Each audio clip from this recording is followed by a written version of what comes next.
You are all weirdos. Weird science is the revolution. Weird science is the revolution. Weird science is the revolution. Hello, everybody, and welcome back to the Weird Science Marvel Comics podcast. It could be an anniversary. Some might call it a milestone. It's episode 450. Oh, my goodness gracious. 450, which means that somehow this free podcast is going to cost you double because we're going to end up saying legacy numbering and doing some wacky stuff. But here I am. My name's Jim. I'm your host. I'm going to be going through a bunch of books as I continue to try to figure out what kind of format we'll go forward with. But right now, the forward momentum is let's at least keep up with some of these big books so that we don't fall fully behind and everybody gets to hear some things so they don't forget about the podcast. That's the format. It's kind of a good format. It's kind of one that a lot of people use, every week. You just don't really think of it that way. But we're going to have a bunch of books here, some better than the others. I heard that Jenny said some were bangers. I don't agree with her. I don't, Jenny. I'm sorry. I love you. You're not my bias, but I don't know about the banger deal. But we do have some big books. I ended up promising the last episode that we had that I would get back to the Namor book, the Christopher Cantwell book. Well, we will do that tonight, as well as some other things, as you've probably seen by the title and maybe the timestamps in the show notes. But before we go into those books, please go over to Twitter at WS Marvel Comics. Follow us. We will follow you back right there. How dare you? Oh, my goodness. Greta's now mad at me. Everybody's mad at me. Jenny, Greta. I mean, who else could possibly be mad at me? Maybe Flo. Kiss my grits. Oh, my God, Flo. Why would I want to kiss them grits? But in that go-to, as I said, WS Marvel Comics, follow us. We'll follow you right on back. Then go to our website, WeirdScienceMarvelComics.com, where you can get reviews each and every week of the books that come out from Marvel, mainly done by my man Gabe. And what I like about that, some of the books that I'll talk about tonight are things that Gabe has already reviewed, and me and him have differing opinions on one of them. I mean, real differing, but that's the cool play of it. Everybody can like stuff that some other person doesn't and whatnot, as long as you have reason. As long as it's just not strict hate, right? Then I don't mind. We all can get together, discuss things, but that's kind of the fun thing of talking about comics with people. And I say that we're talking about comics right now with people. Also, go over to our Patreon, patreon.com/Weird Science, where you can get a ton of shows. Each level, more shows. There's a bunch of levels. You all go up to the highest level, which is the badasses of the Get Fresh crew, Beep Boop, and they get to pick everything that we do. Now, as I'm trying to figure out formatting and things like that, we're not actually doing the weekly spotlight for the moment. That's a little hiatus right now, but it'll be back, and that's one of the big things that we usually have. But right now, there's still a ton of other Marvel shows, as well as DC manga, indie stuff, all of that stuff wrapped up into one. And so with all of that, that is the end of the, the skills that pay the bills. We're going to get into this episode. Like I said, we have a bunch of books. Jenny might have thought they were bangers. I don't know, but we'll get through them quick. Like if you listened to last episode, I tried to get it a little bit more speedy, going through not necessarily everything that happened in the issue. I tend even to go that route. And I think that by this point, everybody has read the issues and you kind of just want to sit there and think about some of the things. Of course, we'll point out, the wacky stuff, which some of these books have a lot of wacky stuff in them, but not just every page tit for tat and stuff like that. There's no bullet points or notes here. I'm not smart enough to have bullet points and notes, and this is why this intro is going on so long, because I'm sitting here in my basement trying to avoid my family. So I'm just, mush mouth going on and on and on. Also, right now, I actually have a really bad case of acid reflux. So forgive me if things go wrong. I ended up having lasagna for dinner. I made lasagna for everybody. I thought I did a really good job. And then I end up saying, hey, everybody, I made lasagna. Let's eat dinner. All of a sudden, everybody in this house is against lasagna. This is the one time I make it. This has never been the case. I don't know when the anti-lasagna movement started. But seriously, if Garfield found out, he'd flip a lid. And it's Monday, so he likes and doesn't like. Oh, my goodness, Garfield might end up just, offing himself. But with all that, with that fun talk of Garfield committing suicide, we'll go off to the books, and we're going to start with, it should be a big book. I mean, Captain America is a big character, right? A big book. We're going to go off, but which Cap, do you say? Well, we'll see right now, because we're going to start with Captain America's Symbol of Truth number 6. If you're playing at home, you'll know that is the Sam Wilson Cap book. It's written by Tochi Anabuchi, art by Ig Guerrera, colors by Jesus Urbatov, and letters by VC's Joe Caramagna. I like saying Tochi Anabuchi. I just don't like reading what he writes. That might be a problem here, right? Oh my, because that first arc of this book was complete and utter garbage. It was a convoluted mess. I couldn't even go. I had to get Sherlock Holmes in this joint and ask him what was going on. And he said, elementary, dear Jimmy, it's garbage. So that's what I'm going with. Thanks a lot, Sherlock. But here is the recap of what we got in that first arc. And let's see what old Onabuchi thinks is the most important thing coming out of that. Although Captain America successfully halted White Wolf and Crossbones' bioattack in Wakanda, doing so without the Wakandan government's permission came at a cost. The renunciation of asylum for the American immigrants of the Wakandan Forever movement and cessation of all American immigration to Wakanda. Captain America and Falcon returned home discouraged at the price of their victory. Meanwhile, the White Wolf has set a new plan in motion. So there is what is the most important thing. We're getting a recap of those 5 issues here. So it was the shutdown of the immigration of the Americans into Wakanda for that Wakandan Forever movement. The big problem is Onabuchi never gave us any sort of feels that was big beyond being big on paper. That the idea of it sounds big, but we never really saw much of it. It was in the background. It was mentioned. Yeah, when you ended up having Sam having to go to Wakanda, the red tape kind of came in here, but he had people pulling strings saying he gets to go in. But all in all, we never really saw anything. We didn't even have, usually in a story like this, we'll have a point of view character. We'll have Sam know a family that decides to go and they are going to really improve their life by going, and their son is going to be able to do this and that and the other thing. And oh my God, because Sam done messed up, they now have to go back and, their problems and all that. And what are we going to do? We never had anything like that. We never got any feels that it was personal or big or real, because you found out about it and then it was ripped away. It would almost be like the idea of finding out there's a prime minister and you kind of get a little idea about her and then she dies by the end of the issue. Like, oh my goodness, that's what happens here. This is what he's been doing. How can you get behind these things? Well, this is why this book is not must read. And that problem's going to come right back at us this issue. And this is better than what we got in that first arc. I'll say that. But is being better than a convoluted mess any sort of accomplishment? I would say no. But we start out in the United Nations headquarters, New York City. Not a packed house. A lot of people didn't clock in that day. I don't know. I think that maybe we should look into this. And they're all lazy layabouts. But in this whole deal, you have Prime Minister Scanlon, everybody's favorite character, Prime Minister Scanlon, the newly elected Prime Minister of Mohanda, who has come to the United Nations to tell everybody that she ran on a platform of let's stop the racial strife and also let's do some reparations for the people who got treated like crap in the past.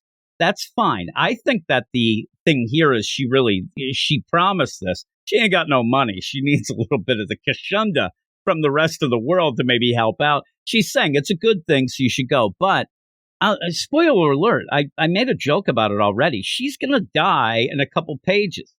This whole play of having her here as a device to show, oh, she's good and trying to do, a good thing. And then she'll get killed by White Wolf and his plan. Oh no, White Wolf's bad? What a shocker. I mean, really, you could have accomplished this in one page of having him go and slap a baby right upside the face. Just slap that baby. And then you'd be like, oh man, he's bad.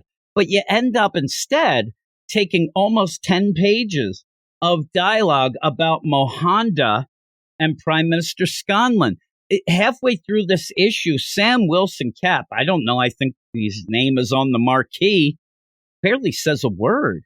And why is he even there? He's done messed up so bad they shouldn't even let him in the UN building. Plus, I don't know if he's running security for Scanlon because she has her own security detail that Sam at one point has to say, I'll take it from here, which they should then say, no, you won't. No, you didn't. And so with all of this all going around and spinning around, you're not getting anywhere. And so I said, and I actually complained, we never saw or did anything with the immigration to Wakanda. You could maybe argue, well, you get this reparations stuff from Scanlon, so at least you get that. But you can't just drop info like this on the reader and then just 2 pages later kill her. Oh, no. What will we do now? I mean, really? What will we do now? Well, let's go back, 8 pages and just start over.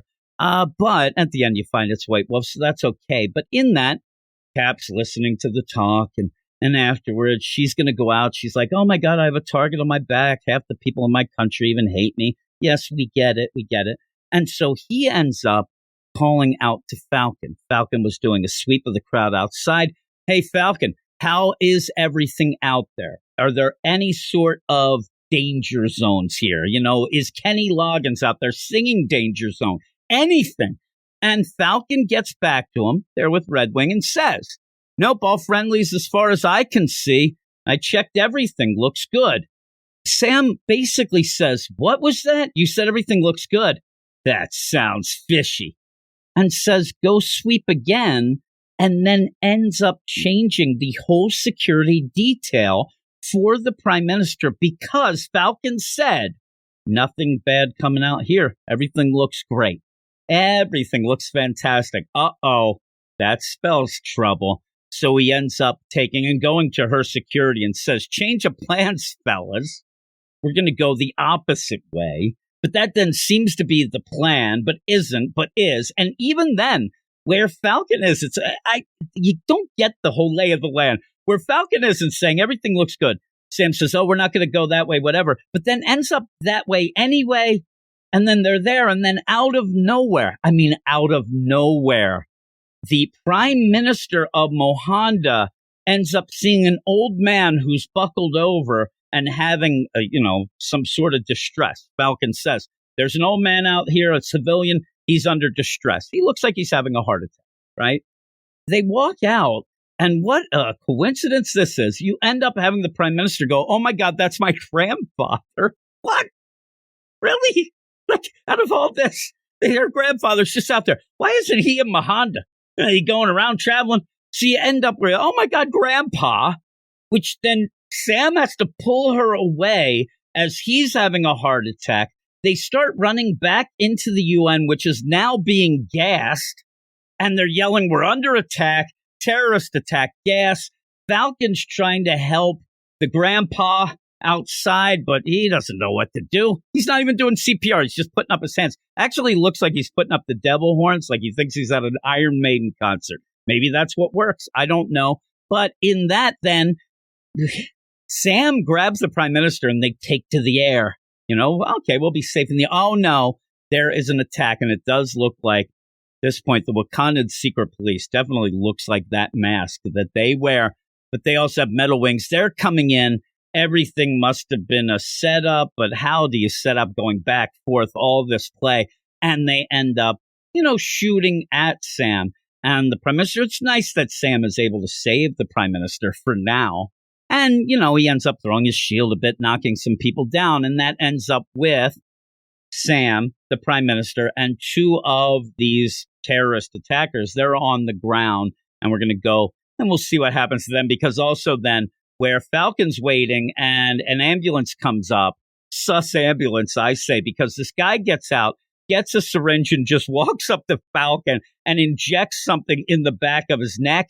He passes out. All this stuff going on is so much nonsense. And so then we're there on the ground. You have these 2 terrorists. The one looks like he's checking the pulse of his down brethren. So Sam lands there. I don't know why. Right at this point, your big play and your big goal should be to get that prime minister out of there. Yeah, it might be nice to catch somebody or stop some of these terrorists, but it seems like you could guess the terrorists are after her anyway. So doubling back and landing with it doesn't make any sense. He should get out. He should go wherever he can to get her out of danger and then come back or try to get hold of Falcon. Unfortunately, Falcon's knocked out, but even so, why land here? He lands and says to this guy who it looked like he was taking the pulse there, says, hey, you're not going anywhere. The guy wasn't really going anywhere. He was just standing there. So you end up having him then try to get away. Sam hits the guy with the shield. This guy goes down. So there's two guys down. And then all of a sudden he says, you know what? I don't think that guy was checking the pulse. Oh, no, I think there's a bomb. And there's a big explosion. Everybody should be dead. And it seems to me like at least three people. Sam doesn't die, but you see, impaled Prime Minister, we hardly knew ye, you're dead. You end up, oh my God, the Prime Minister's down. So in just a little bit of time, you have Sam messing everything up for, Americans going to Wakanda. Now, he legitimately, in this point, had messed up. And the Prime Minister is dead because of him. Yeah, White Wolf did the whole deal in these things. But besides, he could have gotten away. He didn't. He came back. Why? To stop one guy who set a bomb and blew things up? If you wouldn't have had Sam go back, I bet that guy wouldn't have set that bomb because that bomb was to kill them. But you would think that the guy who set that bomb and then got knocked out right next to the guy, that he should be dead. But later they say, hey, that guy that we captured, the assassin you captured, what? That guy should be dead. Falcon, he's in a hospital bed from that shot. Things are going wrong with that. The Prime Minister's dead. Sam looks fine. Doesn't seem like anything's wrong with him. And then they start talking about this idea of, oh no, this was a terrorist attack. They were targeting the Prime Minister. No crap. And so you end up where the guy says, an ID on the assassin you captured. You captured? You knocked the guy out right next to a bomb that blew up. Nonsense. This is the stuff that's nonsense. But again, the Prime Minister, do you have any feelings for her at all? No. And so it's, oh, she was DOA. Oh, my goodness gracious. And then Sam, he gets all, it's personal now. Now they done messed up because he says, I'm going to get the people responsible for this, Joaquin. I swear it. Oh, my, you swear it, right? Like you swear it in Wakanda. You swear it all up and down, all over the place. You do nothing right. So then you get in Mahonda the announcement, hey, everybody, the Prime Minister is pronounced dead. Oh, no, she's been assassinated. Anybody get any feels for this? Anybody? And then we see, oh, my God, White Wolf, he was involved. He did it? I can't believe it. The only other guy in this book that we know, he's the, oh, my. Oh, you did it again, Otabuchi. You did it again. But yeah, it's nonsense. I saw Gabe gave this a 9. What the hell was he smoking? Holy crap. This is garbage. Not as much garbage as the last deal. Because at least I can follow it. When I followed it, it made my eyes roll all over the place. It's just ridiculous. Things that happened made no sense. You didn't care. Nothing was set up properly. And now it's just, oh no, White Wolf bad. Oh my goodness. I see a guy with that mustache. You know he's bad. Holy moly. You haven't seen a mustache like that since Tom Selleck. And you know what he did, right? What he did was entertain the world, is what he did. So God bless you, Tom Selleck. But, yeah, you end with that. The art's great. The art is superb, as they say, but the book's a mess, and it's not helping. People were against Sam, for bad reasons at the beginning. But you know how you end that? You write a damn good book. You write a book that people want to read, that people think is great. So what happens with this is all you're doing there, Onibuchi, is giving, you're giving the bullets to these assholes, pardon my French, that want to tell everybody that Sam is an awful character. You're giving them fodder to do this whole deal of, see, that's why you can't have a Sam Kett book. No, that's not why. If you write a good book, any character, as the great and powerful Eric Shea told me, there's no bad characters, just bad writers. So why is there so many bad writers right now? Because it now feels like everything's bad. Now it's just the whole place should be just torn down. I'm not just talking Marvel. I'm talking everything, including this house. You hear me, kids? Holy moly. It's just bad. I'm going to give it a 5 out of 10, just a normal 5. But that's all for art. It's all for art. Now, this could certainly turn around. you're getting to something that at least you set up, throughout all this with White Wolf that is personal to T'Challa. That could be cool. All of this stuff. Please just sit down and get a clear thought of how things should progress. Then when you get to that, then double back yourself and then set up things so they mean it by the end. You can't just throw characters at us and have them die and think we're going to care. You can't throw concepts at us without showing us the actual part of it that works, doesn't work, and actually make it feel real. Because by the end, it's just nonsense. And this has gone on way too long. Way, way too long. Now I'm angry, but we'll go on right now. We'll go off to talk a little Christopher Cantwell. So, boy, and one of my favorites, but here we go. And this is Namor, the Submariner Conquered Shores, #1, written by Christopher Cantwell, art by Pascal Perry, colors by Matt Hollingsworth, and letters by DC's Joe Caramagna. And it's kind of a boring issue. It's not bad. It's just kind of boring. The pacing is real slow. Christopher Cantwell is setting up this Elseworlds what-if type deal. The Kree had come down and attacked, and it seems as if the world had been supercharged into global warming. I know that Greta would be really pissed off about that. And most of the planet has flooded over, which, that's pretty cool if you're Atlantean. Not bad if you can breathe underwater, but if you're a air breather and a surface dweller, that causes some issues. But Atlantis has opened up their gates a bit. Doesn't seem like they're really paying much attention to these refugees that are down there, and even people still on the surface. They're not so pleased with the Atlanteans. In the meantime, you end up having, in a weird play, Namor says, I'm not the king. I really can't do much. I'm working on things. I'm pretty busy. I mean, that's not that great, right? And you end up having Steve Rogers, Captain America, down below, and he's trying to make everybody get along. What? Hey, us air breathers, we got to stick together. Let's have a meal. I got my A rations. Like, really there?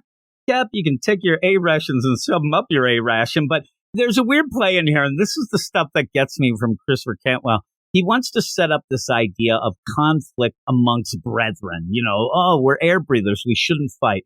But at one point, you have this guy, oh, man, I'm going to steal this torch from you because I got to be warm. And my family, yeah, but my family, yay, peanut butter, chocolate. Oh, my God, we have a Reese's peanut butter cup. Steve comes in and goes, hey, buddy, you can't steal somebody's torch, whatnot. And then the guy says, but I'm going to starve to death. And then Steve goes, not right now. Oh, thanks there, Steve. That's like one of those like, hey, you're going to live for now, but everybody dies. Like, this isn't very much consolation of this. And again, in a book that takes place underwater, there's a lot of surface level stuff going on here.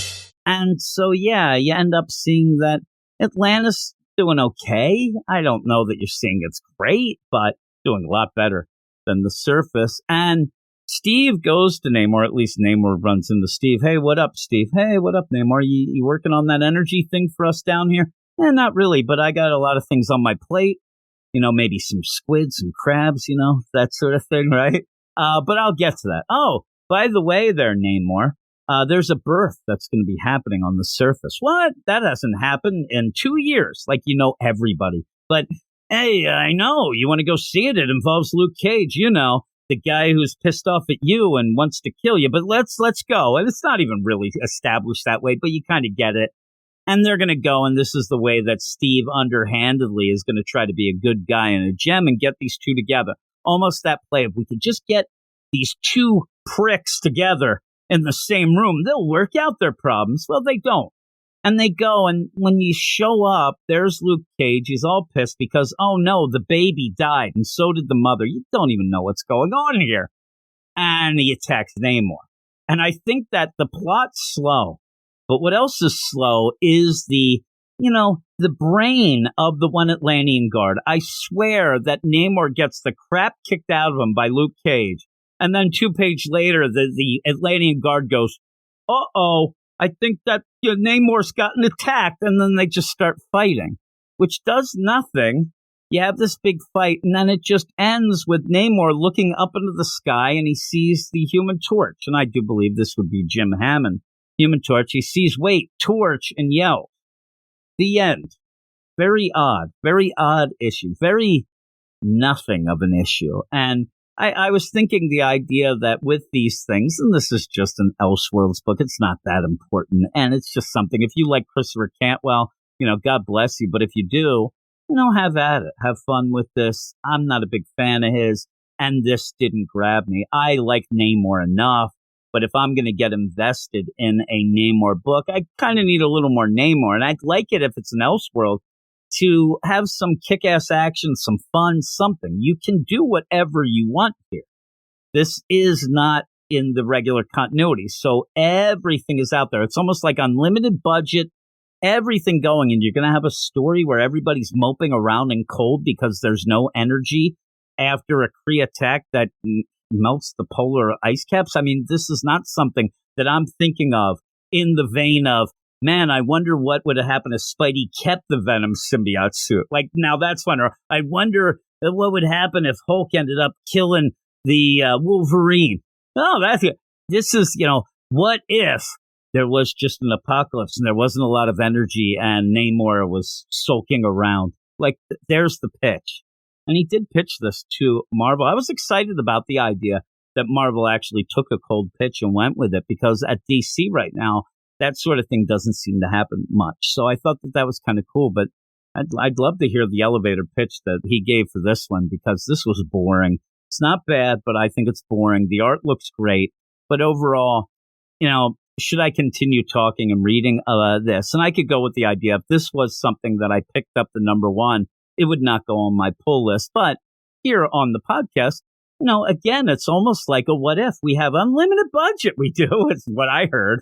That's what the accountant told me. But we could read and do whatever we want. And I think that with that, I want to see if I want to keep or crap this. And if you never heard our pop culture, we actually had a segment, Keeper or Crapper, about news stories. And the keeper, of course, is the Crypt Keeper. And the crapper, that makes sense. It's just a toilet flush. And since the toilet flush does involve water, I think I'm going to hit that. I think I'm done with this. I'm going to read this one. We talked about it really quick here. I'm not going to continue with it. And maybe we'll continue with the Keeper or Crapper, kind of put that into this podcast as a fun little deal when we get a number one or an Elseworld stuff like this. So, yeah, I'm giving it the Crapper. I'm going to hit it again. So I'm going to give it a 6 out of 10. That's a Kiss My Grits 6. It is. We're getting all the sounds out here. It's mid. It's boring. The art's great, but it's just one of those things. And I even saw people who, at least online, they're saying they're Namor fans, and they said that they didn't like it because, this doesn't really tap into the Namor that they want or anything Namor. And I kind of wanted a little bit of Namor here, at least, something. And it just seems like he's kind of backseat deal. And I think maybe this is more for Christopher Cantwell fans, all 5 of them. Oh my, that's shade. But we're going to finish this up and get on now to the next book. All right, and we'll continue and end with Deadly Neighborhood Spider-Man number 1, written by Taboo of Black Eyed Peas fame and B. Earl. It has art by my man Juan Ferreira, one of my favorite artists out there, and letters by VC's Travis Lanham. And I'll tell you, at the end of this, the only reason I will be continuing at least looking at it is because of Juan Ferreira's art. It's great. I love Juan Ferreira. I love his art. He's actually put me personally and my man Eric at DC in a bunch of issues of Green Arrow. And also, he ended up putting me in an issue of Old Man Logan here at Marvel. So I owe him all of that gratitude every single time his name pops up, but it's well deserved because he is awesome. And this book, it looks awesome. It's just B. Earl and Taboo. They can't get out of their own way. Everything that I've read, I don't know if people realize this, but the whole Werewolf by Night book that they ended up doing was the last straw that made Brandon quit the podcast. So I end up not really, liking them too much because of that. Oh, Brandon ditches out, and I'm left with the next Taboo and B. Earl book. The script here is a mess. The whole story of a darker Spider-Man who has these visions that involve swirls, but not venom. And then at one point, he's in California. He's working with this girl to do some sonic experiments and ends up seeing this rock and picks it up And that's leading them to more of these visions where by the end they seemingly figure out something. This rock, these visions, it all kind of goes into this experiment they're doing, but it messes up and they end up getting attacked by the end. But even the little things in between, I'll give Taboo and B. Earl a little credit. They do give Juan a lot of stuff to draw, and it really fits Juan's deal. You have a lot of spread pages, a lot of cool panel layouts, a lot of cool art within those panels that really end up impressing, and they really do. But do we need another side story of a dark Spider-Man? Do we need to have something that's so convoluted that at the end you pretty much say, well, at least it looked good? Because, yeah, there's just scenes that happen in this because it already feels like you have to stretch it out. It feels like you have to extend it as Peter just goes around LA, he's hanging out, he's doing his stuff. And then even when he goes to an art gallery and sees this painting, oh my God, that's the solution. And then runs to the lab to tell this girl, she's already figured out also, but then they hit a button and get attacked by a giant demon bear. Very odd. But I said, I'm not going to really get into the tit for tat of this one because it is kind of a mess, but it doesn't look like a mess. It looks incredible. And I do suggest, checking it out just for the art. But does that sustain a whole miniseries? That's the problem. I love Juan, but I don't know if it's worth a whole miniseries just to check out his art, though I will be. I'm just saying to tell people to do that, though nobody listens to me anyway. But really, I don't know what else to say about it. It's just not that great. The script is terrible. So with that, I'm going to give it another 6 out of 10. I'll kiss my grits this one because I'm sure people will dig the art and maybe some people can understand the story better than me. But this was kind of a downer, the whole deal. I thought we were going to have some books that we liked. I didn't read these before I ended up recording this, so I was really hoping that I was going to like some things a little more. Now, with that, I am going to come back on Wednesday, a couple days from now, and I'm going to continue with a little catch-up, a little sort of deal, where I will talk about Thor, Moon Knight, and Carnage. So hopefully I'll like one of those three, and maybe we'll like all three. That'd be great. But at this moment, I'm digging some of the books, but no, I'm a little down on the overall scheme of things here, but it always can pick up. Each week is almost like spring training, and everybody can then be the Phillies and win the World Series, right? I'm from the Philadelphia area, if you didn't know, and I'm kind of excited now for the Phillies. They're a very fun team to watch, maybe a team of destiny. Maybe they'll beat those cheaters, the Astros, right? You know what I'm saying? But with all that, enough baseball talk and even enough comic talk, because we're done. Thanks, everybody. I hope that you enjoyed this as we're kind of getting towards maybe even molding into some sort of format, some sort of way to do things in this. We got the keepers and the crappers now. I was going to keeper or crapper this Spider-Man mainly because of the idea that it is a number one. It's kind of an Elseworlds type deal. But I'm probably going to keep reading, but we'll do it for the podcast. What the heck? I'm crapping it. I am. Take that, B. Earl. I don't know why B. Earl's the one that's taking that. Take that, Taboo. You know what the worst part about Taboo is? He's not Fergie. Oh, my goodness. Take that, Taboo. I like Taboo. I think Taboo is one of the coolest guys ever. And it kills me that I can't end up enjoying some of the things that he's on because I'd like him to, give me a thumbs up, the old Taboo. But with all that, we're done.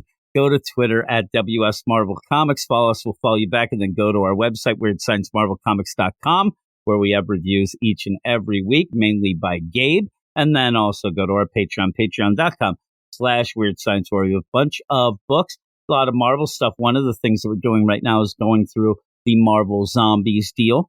That's on our events podcast for the spooky month of October. So that fits, right? But other things like the Ultimate Universe Reading Club, we have that and even more. So yeah, go check that out. Like I said, patreon.com/Weird Science. It's getting very, very late as it does when I do this. Two bros, but only one bro here. That is the equation. But that is it. Thanks, everybody. And I'll talk to you all in a couple days. Go read comics. You are all weirdos. Weird science. It's the revolution. Weird science. It's the revolution. Weird science. It's the revolution.